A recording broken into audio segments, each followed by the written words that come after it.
Hello, hello আসসালামু আলাইকুম। Hello, hello আসসালামু আলাইকুম আপু। ওয়ালাইকুম আসসালাম। আসসালামু আলাইকুম। ওয়ালাইকুম আসসালাম। কি নাম আপু আপনার? আমার নাম ভাইয়া চুমাইয়া। সুমাইয়া। মাশাআল্লাহ, অনেক সুন্দর নাম আপনার, অনেক সুন্দর দেখতে আপনি। তো দর্শক জানতে চাচ্ছে সুমাইয়া আপু যে পিকটা আমাদেরকে দিয়েছেন সেই পিকটা কার? আপনার পিক? হ্যাঁ, আমারই ছবি।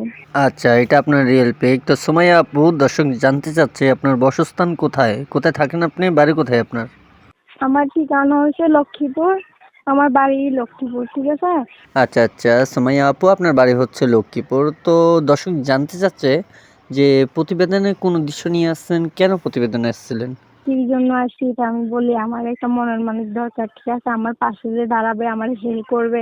কারণ এই পৃথিবীতে বলতে আমার কেউই নেই, ঠিক আছে? আব্বু ছিল, আব্বু ফালায় থেকে চলে গেল। মা আরেকখানে গেল গা। এখন নানির কাছে থাকি, একটা ছোট ভাই আছে। এই বিপদে গিয়ে আমার হেল্প করবে, আমার পাশে দাঁড়াবে, আমি তাকে মনের মানুষ বানাবো। আচ্ছা, আচ্ছা। যে ব্যক্তি আপনার বিপদ-আপদে আপনার দায়িত্ব নিয়ে আপনার পাশে থাকতে পারবে, সেই ব্যক্তিকেই আপনি আপনার জীবনসঙ্গী বানিয়ে নিবেন আপন করে। তো আপু, আমি জানতে চাচ্ছি যে আপনার বয়স কত বর্তমানে? আমার বয়স 18। আচ্ছা, আচ্ছা। বয়স 18 বছর। তাহলে মনের মতো কাউকে পেলেই আপনি বিয়ে করে নিবেন, তাই তো? জি হ্যাঁ, বিয়ে শাদী করবো মনের মতন মানুষ পাইলে। ঠিক আছে। তো আপু, জানতে চাচ্ছি যে আপনাদের যে বাড়িটা আছে, যে বাসস্থান আছে, সেই বাড়িতে কি আপনাদের নিজ জায়গা জমিন কিছু আছে? না, আমার জায়গা জমিন নাই। বাড়িতে মানে চাচারা ছিল, চাচারা বাইর করে দিচ্ছে জায়গা জমিনের লোভে। আচ্ছা, আচ্ছা। তো আপু, সুমাইয়া আপু, আপনার পড়াশোনার যোগ্যতা কতটুকু? পড়ালেখা করেছিলেন? না, লেখাপড়া করতে পারিনি, অনেক ছোটকালে বাপ মা চলে গেছে। আচ্ছা, আচ্ছা। তো সুমাইয়া আপু, আপনার কাছ থেকে জানতে চাই, দেশ বিদেশ থেকে যে কোনো ভাই আপনাকে ফোন করতে পারে, আপনাকে পছন্দ করে বিয়ে করতে চাইবে।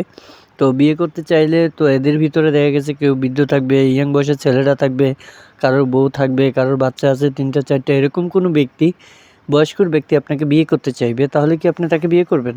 হ্যাঁ, অবশ্যই করবে। সে যদি আমার পাশে দাঁড়া, আমার হেল্প করে, আমার মানে দায়িত্ব নেয়, অবশ্যই করব। আপু, আপনি কি মন থেকে সত্যি কথাগুলিই বলছেন? হ্যাঁ, যা বলি সত্যিই বলি। কোনো ব্যক্তি যদি আপনার বাড়িতে এসে আপনাকে বিয়ে করতে চায়, তাহলে আপনার বাসস্থানে যেই লোকেশন দিয়েছেন আপনি, সেই ঠিকানাতে আসলে কি আপনাকে পাবে? হ্যাঁ, পাবে। ও আচ্ছা, ঠিক আছে। তো প্রিয় দর্শক, আপনারা আপুর মুখ থেকে কিছু কথা, কিছু গল্প শুনতে পারলেন। ভালো লাগলে আপুটির নাম্বার নিয়ে আপুটির সাথে যোগাযোগ করতে পারবেন। তো কেউ খারাপ মন্তব্য নিয়ে ফোন করবেন না, কেউ ফোন করে আপুটিকে বাজে কথা বলবেন না। তো আপু, আমরা জানতে চাচ্ছি যে আপনার সাথে যোগাযোগ করবে কিভাবে? আমি একটা মোবাইল নাম্বার দিছি, এই মোবাইল নাম্বার আমার ফোন দিলে যোগাযোগ করতে পারবে। আচ্ছা, আচ্ছা। তো আপু, আপনার নাম্বারে কি ইমো হোয়াটসঅ্যাপ আছে? না না, টাচ মোবাইল চালাই না। ও আচ্ছা, বারম ফোনে অডিও কলের মাধ্যমে কথা বলতে হবে না? হ্যাঁ। আচ্ছা, ঠিক আছে। তো আপু, দেশ বিদেশ থেকে যে কোনো ভাই আপনাকে ফোন করবে, ফোন করে বিয়ের প্রস্তাব দিবে অথবা কথা বলতে চাইবে। যারা ফোন করবে সবার সাথে আপনি সুন্দর ব্যবহার নিয়ে কথা বলবেন। ঠিক আছে আপু? ওকে, সমস্যা নেই। আসসালামু আলাইকুম। ঠিক আছে। ওয়ালাইকুম আসসালাম। প্রিয় দর্শক, কথা বলতে বলতে চলে আসলাম আমরা ভিডিওর শেষ পর্যায়ে।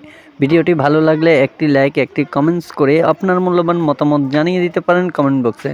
আমাদের চ্যানেলে নতুন হয়ে থাকলে চ্যানেলটিকে সাবস্ক্রাইব করে পাশে থাকা বেল আইকনটি ক্লিক করে দিবেন।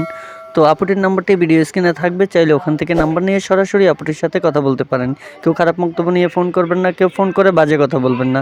দেখা হবে বিয়ের অন্য কোনো নেক্সট ভিডিওতে। উপযুক্ত ভালো থাকুন। আসসালামু আলাইকুম।